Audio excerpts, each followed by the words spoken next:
Yo, what is up guys? Ethan here back with another video, and today we have the Big 12 team rankings. If you haven't already, hit that subscribe button and also like the video. I would really appreciate it. So going into this video, we have the Big 12, and let's just say this is going to be a tough one. Maybe not as bad as the SEC, but ranking these teams was really tough. And especially the defenses. As we all know, the Big 12 is mainly known for offense. You stupid motorcycle, I'm about to slap you. But I'm sorry about that. But the defenses were super tough to rank. And one thing that you're going to see is, even though there's a one team that is over another team, but even though the other team technically has a better offense and defense ratio, the offenses heavily beat out the defenses in the Big 12. So you're going to see a few teams that we'll get into. But yeah, I just want to point that out before we start. So next video will be the final of the Power 5 teams, as that will be the ACC team rankings. So yeah, without any more interruptions, let's get straight into it. So looking at our first team, we have Oklahoma, as I have them having the first offense and the fourth defense. And like I said, defenses were super tough to rank. Because here's the thing with the Big 12 on defense. You either have as good a few stars, but besides that, it's really going to be up for debate on seeing who has the more in-depth and quality players. And even though Oklahoma is ahead of Oklahoma State overall may have the technical better team this year. I only ranked Oklahoma ahead because they have better coaching. And that's one thing I did not point out throughout all of this series. Coaching is not going to be a big impact, but it does have a little impact in there. And that is, the coaching in the Big 12 is definitely going to be the main reason, or a big reason, why some of these teams may be ahead of others. So we have Oklahoma in this case. Lincoln Riley is one of the best coaches in college football. I know I do like my Mike Gundy, but is he really better than Lincoln Riley? But let's stop talking about coaches and let's take a deep dive into this roster. And this offense has definitely got a few holes they need to fill in. Quarterback is going to be a big thing. A lot of people is going to expect Spencer Rattler to step up, and everyone's having all this praise on him. I really don't see it. I personally think Spencer Rattler is going to be a good quarterback in college football, but saying he's already Heisman when he really hasn't had a start in his college football career yet, I really don't believe the hype in him that much this year. But a big thing going into this year is this wide receiver core. Your projected number one wide receiver, Jaden Hazelwood, he tore his ACL in the offseason, and he's probably going to miss all of this year. So one of your top two receivers is already out. Your top receiver last year, CeeDee Lamb, he's gone to the NFL. And even though I do like this Oklahoma wide receiver core led by Charleston Rambo, who I'm actually a really big fan of, this Oklahoma wide receiver core is not nearly as good as what they had last year. But one thing I'm really expecting for them to develop this year is going to be the running game. Kennedy Brooks comes back for his junior year, and I think he's going to have a great year this year. The defense is 4 because even though he had a good play by Jalen Redmond last year, as he did lead, I'm actually not sure if he led the team in sacks, but for the returning stars, he led the team in 6.5 sacks. So yeah, besides him, this defense is a little iffy. I do think this defense is going to be better than what we did see last year, and that's why I probably gave Oklahoma number 4. If it wasn't for that, I would probably rank them 5, I'll be honest. But since Oklahoma's defense, I think, will be more improved, and this offense, I decided to give them the number 1 spot. Now we look at Oklahoma State. And as we look at Oklahoma State, they have way more stars than Oklahoma, in my opinion. And I just love the majority of these stars for Oklahoma. Spencer Sanders, I'm a huge fan of, as he returns for his sophomore year. Chuba Hubbard returns for his, I'm not even sure if it's junior or senior, but he's going to be eligible for the NFL draft this upcoming year. I'm a huge fan of him. You have one of the top 10 wide receivers in all of college football in Tylan Wallace, as he decided to come back for his senior year. And then for the defense, very underrated player is at your safety, as you have Colby Harvey-O'Peel, as they do often run that 3 safety slot. Also, Trey Sterling is also another guy to look out for. And then Amon, I don't know how to pronounce his name. His name will be on the screen. I actually a big fan of him as well. So these superstars for the Oklahoma State, they're going to be great for this Oklahoma State team. And I've always told you I'm always high on Oklahoma State for this upcoming year.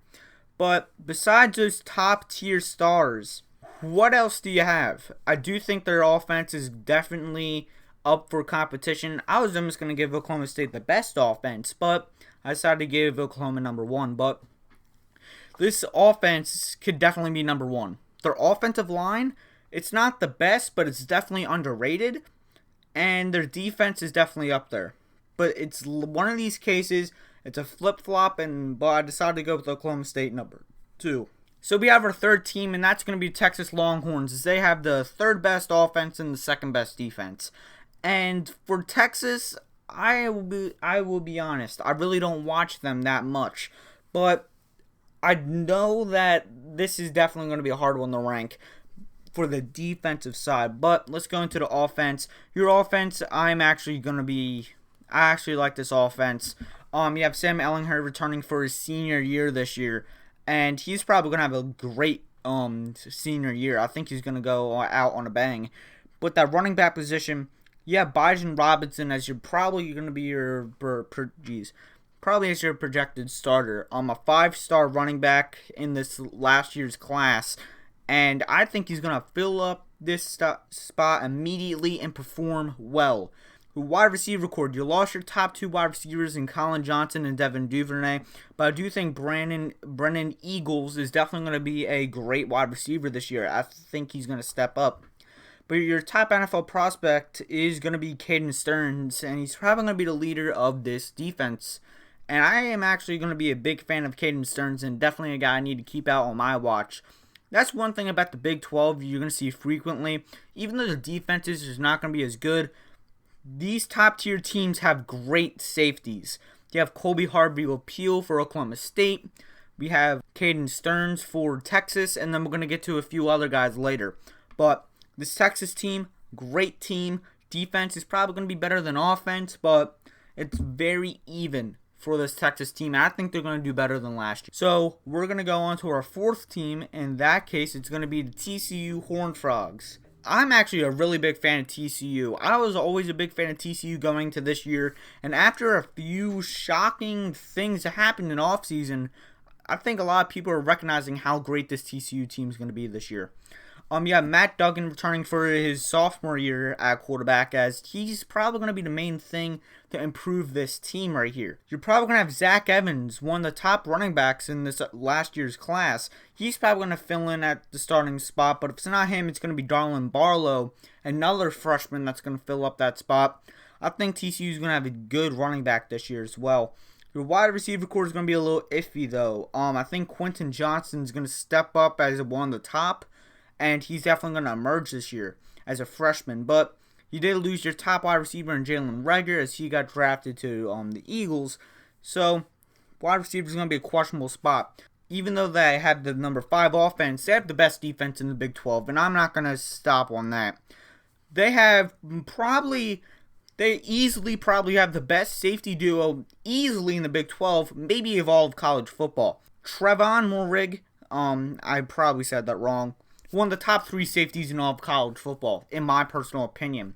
He is going to be a beast this year at free safety. And then you have sophomore Ardarius Washington as he comes back for his sophomore year. He's going to be great this year and probably also improved. Both of these safeties were great last year, and now they're going to be even more improved. This TCU safety duo is going to be amazing this year.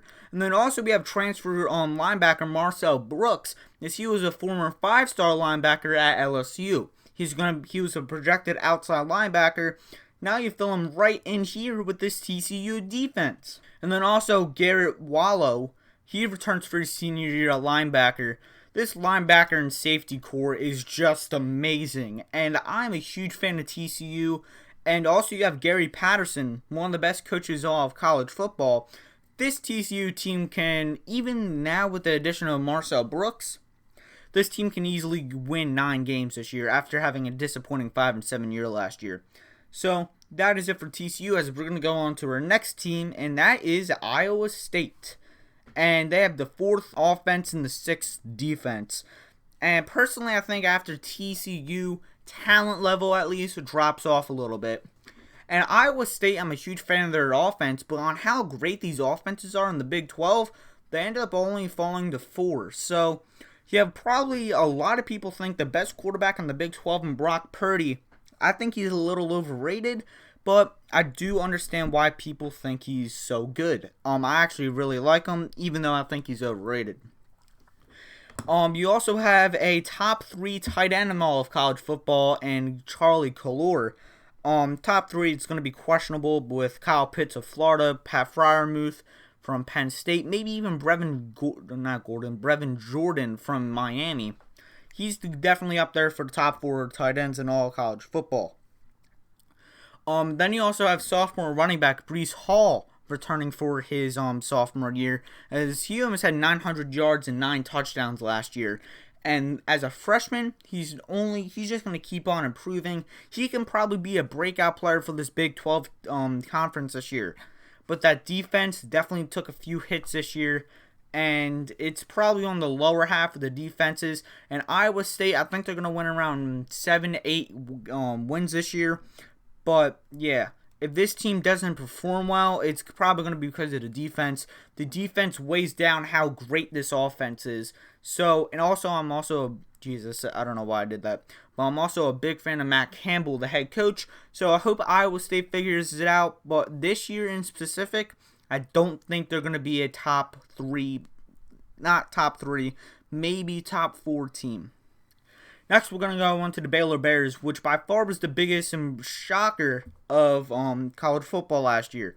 Going from 1-11 in 2017 to 11-3 in 2019 was just phenomenal. But you just lost all your talent. Tons of talent. Besides Charlie Brewer, all your top guys basically left for the NFL draft. Probably your best player on your team, James Lynch, defensive lineman, I could be mistaken, he was also Big 12 Player of the Year last year. He entered the NFL draft as he's now a Viking. Denzel Mims left for the NFL draft as he was a senior and now is a New York Jet. And also, the main key of this team, Matt Rule, is now the head coach down in Carolina. So, this Baylor team, it's definitely got a few hits. I do like the addition of Dave Armada, as I do think he's going to be a good head coach for this team, but it's not going to be nearly as good for Baylor. I do think their defense is definitely going to be better than the offense this year, as they have the 6 offense and the 5 defense. Even though your best player, Charlie Brewer, is going to be on the offensive side, your defense is still well-rounded, and they were also the top in the Big 12 last year. So I decided to go with Baylor at this spot. And from this spot on, you have Kansas State, and similar to what Auburn had, they're at the 7th position with the 7th offense and the 7th defense. And this is mainly led by quarterback Skylar Thompson, who I'm actually a really big fan of. Yeah, it's probably a trend. I'm actually a fan of a lot of these quarterbacks in the Big 12. But Skylar Thompson, very unique. He returns for his senior year. And I really like what this Kansas State team is going to be doing this year. The sad thing is, on how top-heavy the Big 12 is this year, I don't think they're going to finish in the top 5. But Kansas State is definitely going to be pulling off an upset this year, and a lot of you guys should not be surprised about that. Skylar Thompson is a great quarterback and probably the key of that offense. But that defense, it's going to be Wyatt Herbert at the end as he returns for his junior year. Probably the best player on the team. It's going to be up for debate with him and Thompson. So I'm actually really surprised on how well this Kansas State team looked under Chris Kellerman. Kellerman, something like that. Really surprised on how well they played last year. And if they do just as good this year, Kansas State could definitely be a tough team to beat within a year or two. Now, the top Texas Tech and Virginia, oh my gosh, it is hard to just compare.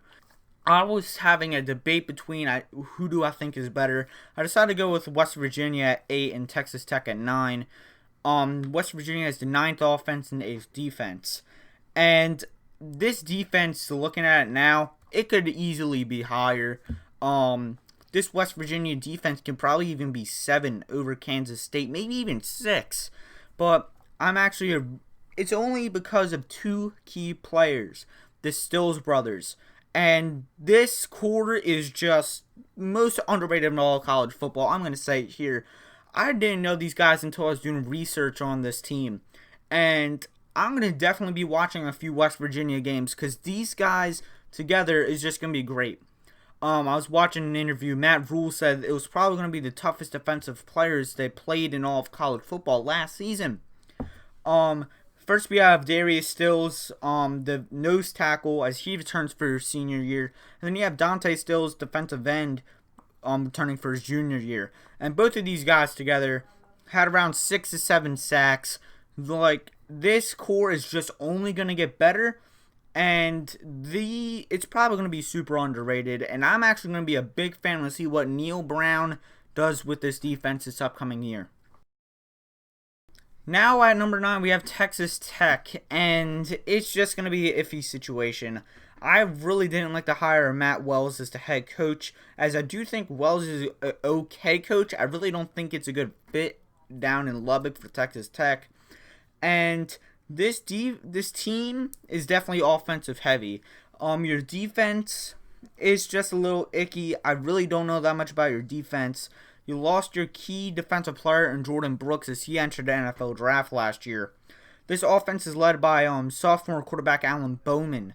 I think he's a redshirt. I could have swore he was going into his junior year, but I could be wrong.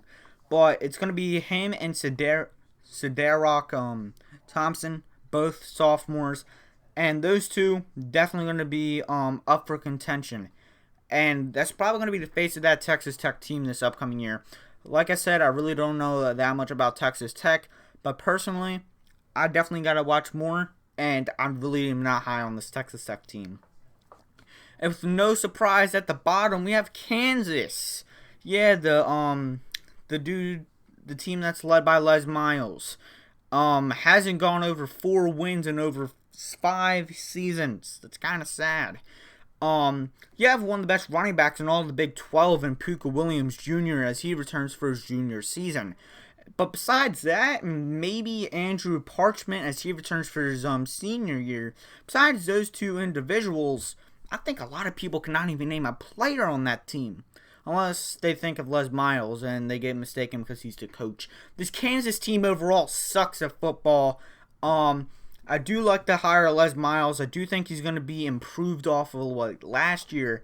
I would not be surprised if Kansas wins 4 or 5 games, but I really just can't see it with their schedule this year. And yeah, so that is it for the Big 12 rankings. So in the comment section below, what team do you think will overproduce and do better than what I say, or teams that you think will underproduce on what I've said? So yeah, that is it for today's video. Next video will be the ACC team rankings, and that will be it for the Power 5. Then we'll go on to the Group of 5. So guys, I hope you enjoyed the video. Like, share, subscribe, and like always, have a good day. Peace out.